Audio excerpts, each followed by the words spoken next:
Libamze Ganda Sibe Chara Mare Manda Dunga Jisarve Rosokuna Puchetarse Yelatu Yandesu Darjadu Pneumonia on Leja Jaro Donze Jing Marimus Dunga Nubu Chinechum Zaradena Dunataja Sojudasa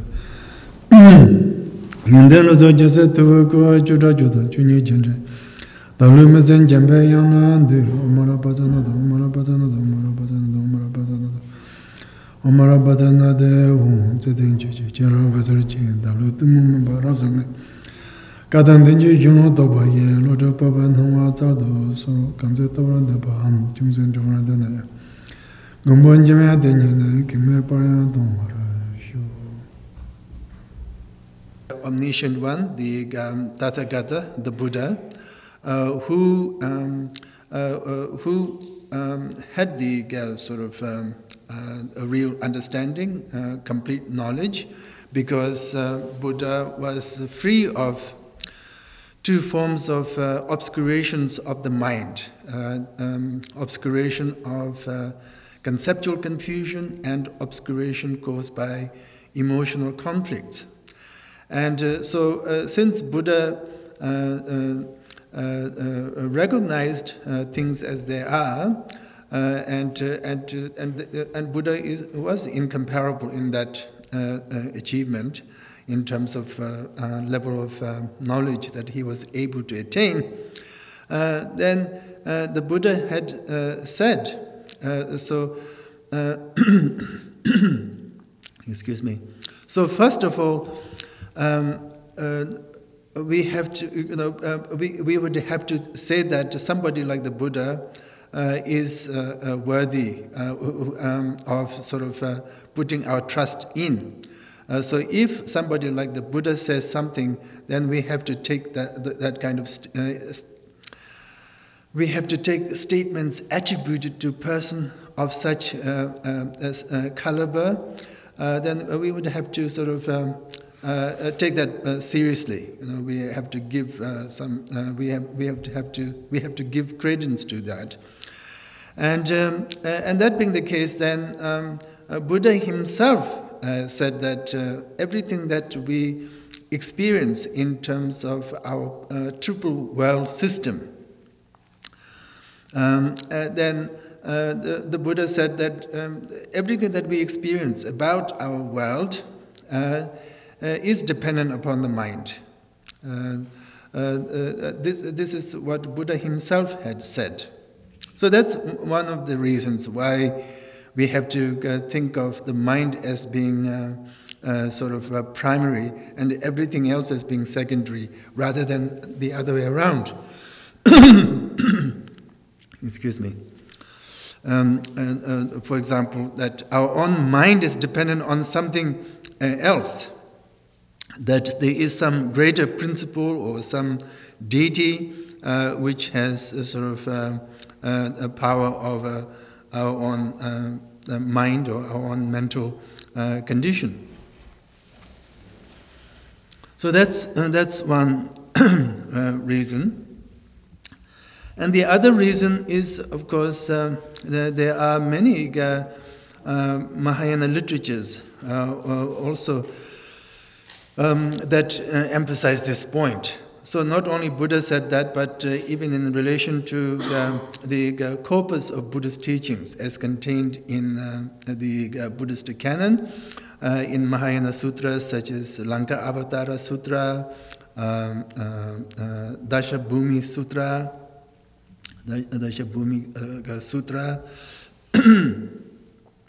All these sutras also make the same point, because, for example, Lanka Avatara Sutra says that when we look at a mirror, we see reflections in it. And these reflections appear, although the reflection itself has no intrinsic reality. In the same way, things appear to our own mind, but it is our own conceptual mind which has caused this dualistic notion to arise in relation to a perceiver and the perceived object. But in reality, everything that we experience is brought on by traces and dispositions, sort of inculcated over a long period of time, and these then provide the necessary materials for us to have continuous mental experiences of one kind or another in variegated forms.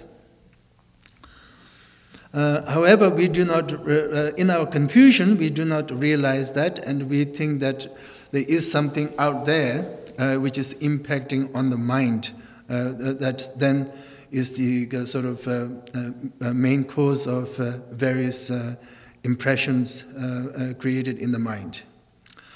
But in reality, the world, the world that we perceive is dependent on the mind alone. And it's not just in authoritative Mahayana sutras that statements of this kind can be found, but even in tantric literatures, a similar point has been made. For example, in one tantra, it says, outside of the precious mind, there is no Buddhas, there are no ordinary sentient beings. Nothing can be found outside of the permutations of the mind itself. Thus, it has been said. So those are the two reasons. One being we would think we would sort of appeal to a person of authority who should know, and then whatever that individual says, then we take that seriously. And the other is the sort of authority that we attach to canonical literatures. And so what this then means is, as stated earlier in the previous verse, we should not then think of we should not think of gods or deities or some metaphysical principle to be sort of responsible for all the things that we experience. So everything is dependent on the mind. That is one point that this particular verse wants to make. The other point that the verse wants to make is that the notion that things can arise from itself or from something other than itself, from both, or from neither. And this again is an important point, because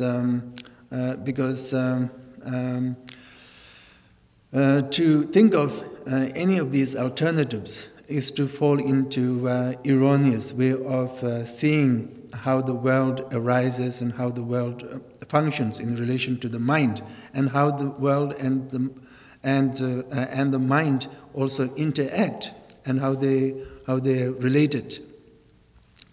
So